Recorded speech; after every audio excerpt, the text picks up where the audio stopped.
अगर आपको कथा कहानी वेद पुराण ये सब अच्छा लगता है जानना सुनना, तो आप चैनल को सब्सक्राइब करिए। आपको बहुत सारे ज्ञानवर्धक बातें आपको पता चलेगी। लाइक ज़रूर करिए आप सुनिए तो, ठीक है। अगर आप कोई टॉपिक चाहें तो सजेस्ट कर सकते हैं। आज हम बात करते हैं शंकराचार्य जी के बारे में, ठीक है, जिन्होंने चारों मठ की स्थापना की थी। चारों मठ मठ कौन था? कौन कौन से थे चारों मठ? ज्योतिर्मठ क्या बोल रहे हैं हम? ज्योतिर्मठ, बद्री केदारनाथ, इसके बाद शारदा मठ, द्वारिकापुरी, गोवर्धन मठ पुरी में, और इसके बाद है श्रृंगेरी मठ जो कि मैसूर में है। चलिए बात करते हैं शंकराचार्य जी के बारे में। शंकराचार्य जी क्या है ना, इन्होंने ऐसे बताया था कि ब्रह्मा एक है। जैसे इनका मानना थे, मानते थे कि आत्मा और ब्रह्मा में कोई भेद नहीं है, मतलब आत्मा और परमात्मा में कोई भेद नहीं है। और चलिए आगे बात करते हैं। इनका जन्म 788 ईस्वी में केरल के कलादी गांव में हुआ था और इनकी मृत्यु हुई थी 820 ईस्वी में केदारनाथ। इनके माता पिता का नाम शिव गुरु और आर्यांबा था, या फिर इनके माँ का कहीं कहीं नाम विशिष्टा देवी है। इनको परमहंस की उपाधि मिली थी या फिर प्रछन्न बौद्ध, क्योंकि कुछ लोग बताते हैं कि जैसे कुछ चीज़ें बौद्ध धर्म के, मतलब कुछ ज्ञान जैसे बौद्ध धर्म में है वैसे कुछ बातें इन्होंने बताई थी। शंकराचार्य जी बौद्ध धर्म के सर्वास्तिवाद की कड़ी कड़ी आलोचना करते थे, लेकिन महायान की नहीं।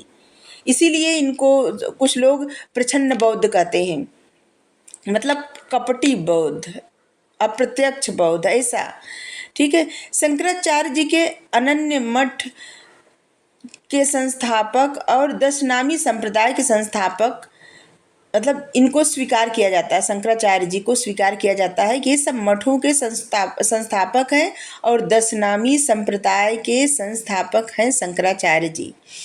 बज्जिका के कौमुदी महोत्सव नाटक में शंकराचार्य जी को कृत्तिवास या फिर द्वैत की गांठ का भेदन करने वाला कहा गया है। शंकराचार्य ने शिष्यों की 10 श्रेणियां, मतलब 10 नामी में विभाजित किया है। इनकी रचना है, इन्होंने उपनिषद, ब्रह्मसूत्र और गीता पर भाष्य लिखे हैं, जिसे प्रस्थान त्रयी कहा जाता है। सौंदर्य लहरी और प्रबोध सुधाकर के लेखक शंकराचार्य जी हैं। शंकराचार्य जी एक कुशल अध्यापक और नाटककार भी थे। शंकराचार्य जी के जीवनीकार हैं आनंद गिरी, इन्होंने शंकराचार्य जी के जीवनी लिखे हैं। शंकर दिग्विजय के लेखक माधव थे, इनके ऊपर ये भी लिखा गया है, शंकर दिग्विजय।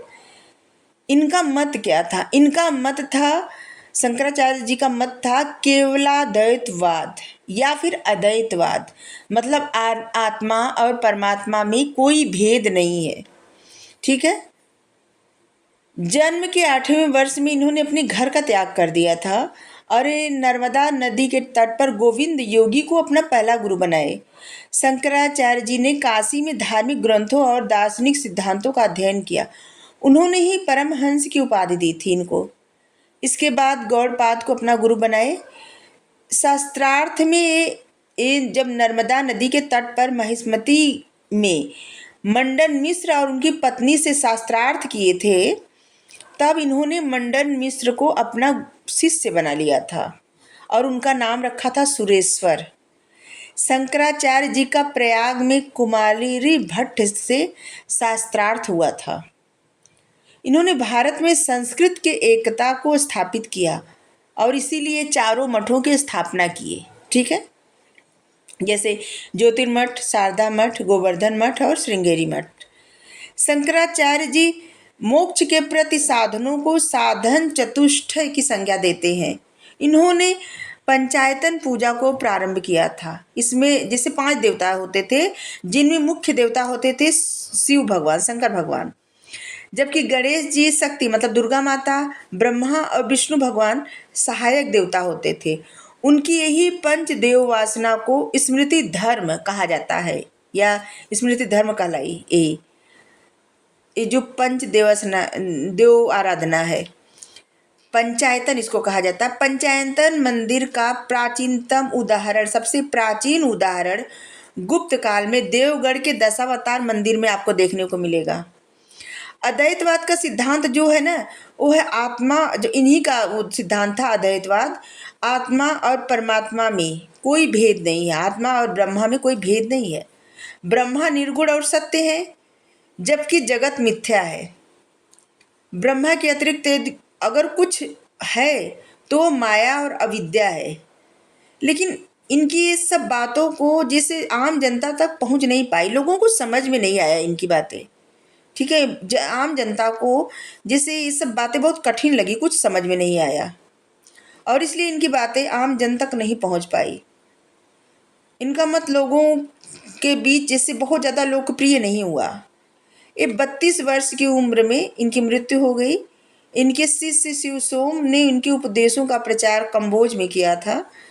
शंकराचार्य जी की शिक्षाओं में इनके शिष्यों के 825 ईस्वी में मालाबार तट से सुधार आंदोलन की शुरुआत हुई, और इन्हीं सुधारों के समय में कोल्लम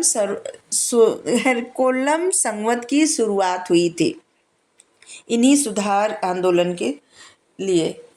तो इनके बारे में इतना सब आगे बताएंगे कि इनके बाद जो द्वैतवाद आया था तो उसमें डिटेल में हम आपको बताएंगे। अद्वैतवाद बताएं कि ये आत्मा और परमात्मा में अंतर नहीं समझते थे। मतलब इनका मानना था कि आत्मा में ही परमात्मा है और जो परमात्मा है वही आत्मा है। तो इसीलिए आम जन तक इनकी बातें पहुंच नहीं पाई, लोगों को एक्चुअली में इनके सिद्धांत समझ में नहीं आए। ठीक है, तो थैंक यू।